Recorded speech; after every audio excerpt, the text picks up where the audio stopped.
थरे देखंतु आपणंकर चंद्र राशि जदि एहा अटे तेबे आसुथिबा 7 दिन मध्यरे आपणंक जीवन रे एमिति किछि घटी पारे जाहाकू आपण एबे भाबी पारु नाहंती।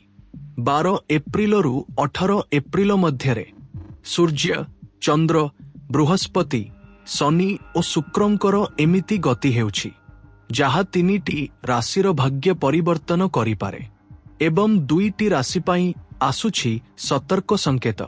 आगकू बढ़िबा पूर्वरु निजर चंद्र राशि जानन्तु।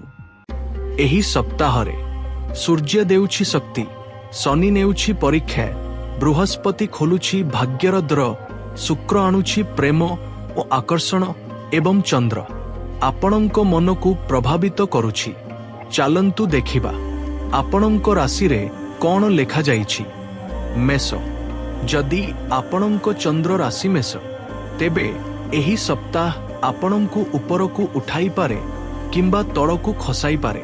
कार्य नुआ शक्ति, बड़ सिद्धांत नेबार समय, क्रोधरे निष्पत्ति नियंतु नाही।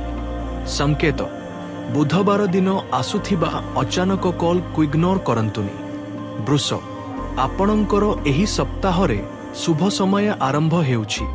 धन और सम्मान आकर्षण बढ़िबो। जदि केही आपणंकु प्रशंसा करे जानिबे सेथिरे शुक्रंको प्रभाव अछि। मिथुन, मनरे जहा चालुछि सेथिरे सत्यता आसीपारे। अधिक चिंता निष्पत्ति जीवन परिवर्तन करिपारे। रातिरे निष्पत्ति नियंतु नाही। कर्कट, एही सप्ताह आपणंको पाई खुशी आनिपारे। परिवार रे सुख, धनर लाभ। शुक्रवार दिन भल खबर मिलिपारे। सिंह, आपण एही सप्ताहरे आकर्षणर केंद्र हेबे। कार्य सफलता, सम्मान बढ़िबो। अहंकारठू दूरेई रुहंतु। कन्या, शनि आपणंकु परीक्षा करुछंती। कामर चाप, फल डेरी रे मिलिबो। धैर्य धरंतु, सफलता निश्चित। तुला, प्रेम और संपर्क पाई एही सप्ताह शुभ। नुआ संपर्क, खुशीर मुहूर्त। बिछा, आपणंक शत्रु दुर्बल हेबे। शक्ति बढ़िबो। नियंत्रण आपणंक पाखरे। धनु, भाग्य आपणंक सहित अछि। यात्रार संभावना रहिछि। नुआ सुजोग आसीपारे। मकर, धीरे किंतु निश्चित उन्नति। धनर वृद्धि हेबो।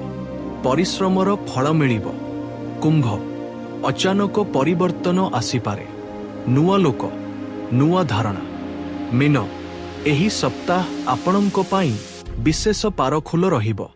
धन और शांति, आध्यात्मिक रुचि बढ़िबो। एही सप्ताहरे 3टी राशिर भाग्य बदली पारे।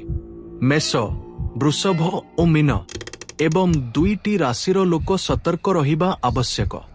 मिथुन और कन्या, जदि आपण ए पर्यंत वीडियो देखिछंती तेबे कमेंट रे निजर चंद्र राशि लेखंतु एवं आगामी सप्ताहरे आउ बड़ खुलासा पाई चैनल को सब्सक्राइब करंतु।